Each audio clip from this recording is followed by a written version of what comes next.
Dear boomers, a foolish consistency is the hobgoblin of little minds, adored by little statesmen and philosophers and divines. That was a Ralph Waldo Emerson quote. And before I go on, my Dear Boomer membership is now open for you to subscribe to. It will be in the link below in the description below this video. Um, it is this quote. A foolish consistency is the hobgoblin of little minds is a quote that my mother continuously said throughout my upbringing. And I was just reminiscing about this with my sister-in-law, my best friend, about how Kitty, my mother, would constantly say this. And I'm not really sure who she was referring to, but it probably was the little statesmen and philosophers and the divines. Okay. So this foolish consistency idea is what destroys growth. Emerson's wake up call for boomers. That's what I'm calling this. Do you feel like you're stuck in an identity that no longer fits you? Maybe you have an inner voice that says, you can't change now. People will think you're inconsistent. People will think you are too old to change. Ralph Waldo Emerson once said about this that the voice that tells you these things is not wisdom, it's fear. A hobgoblin is a mischievous spirit that plays tricks on us.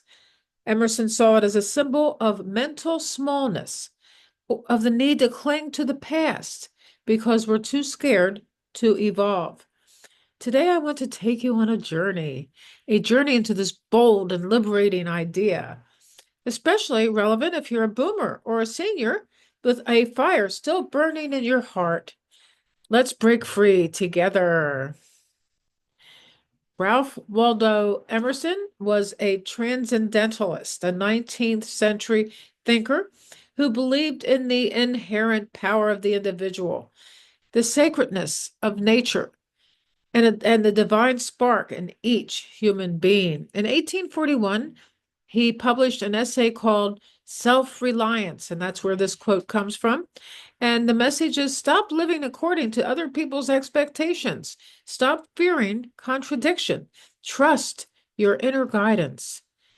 Emerson was challenging a world that worshiped predictability and order. He knew that growth often looked messy, and he knew those who insist on always being the same, those who fear looking inconsistent, miss the profound transformations that life offers. Consistency isn't always noble. It's if it's empty or outdated or fear-driven, it becomes a prison. Let's make something clear. There is such a thing as wise consistency, and there is such a thing as consistency every day in obtaining a goal. We have to be consistent. We have to show up.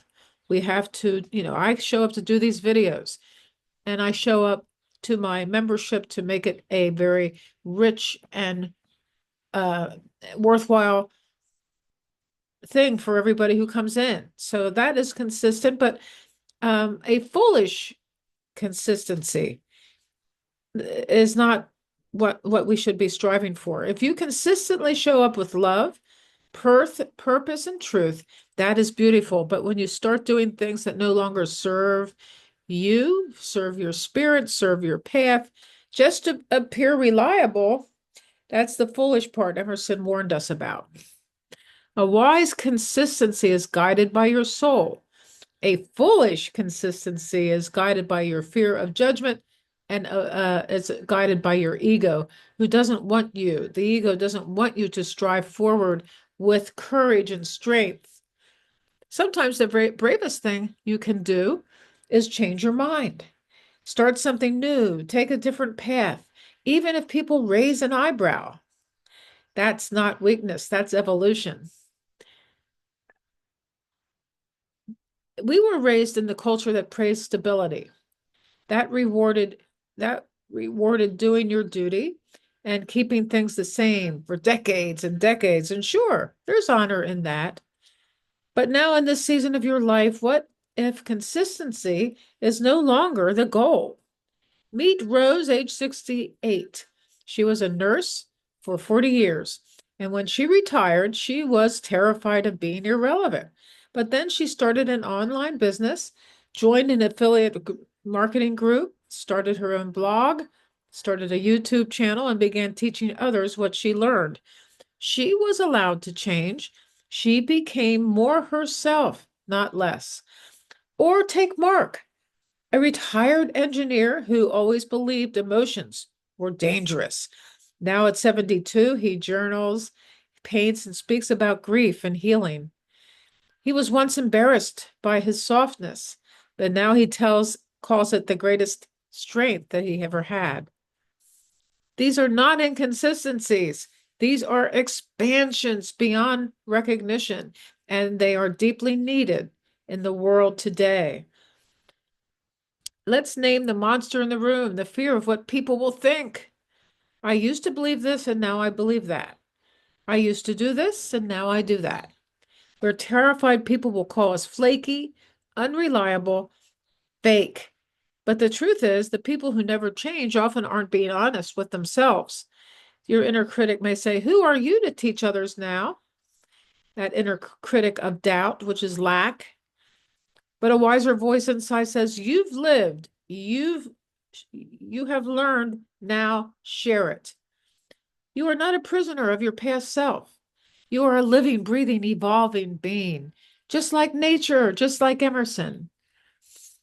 Today's world moves very, very fast. We're surrounded by information, algorithms, and trends. The pressure to have personal brand or consistent identity can feel overwhelming. But Emerson invites us to ask, are we being true or just consistent?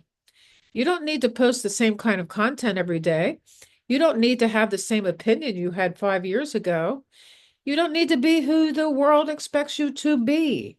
But as Emerson said, speak what you think now in hard words, and tomorrow seek what tomorrow thinks is hard words again, and though it contradicts everything you said today. This isn't hypocrisy. This is freedom. So, what old ideas are you clinging to today just to appear consistent? What version of you is ready to be reborn? If only you'd let go of who you used to be. I invite you to do that, to let that foolish consistency go. Honor your sacred inconsistency. Let your life be a masterpiece of evolution, because that's what the world needs right now. It's like real people living from the inside out, not the outside in, because the outside is not a very appealing situation.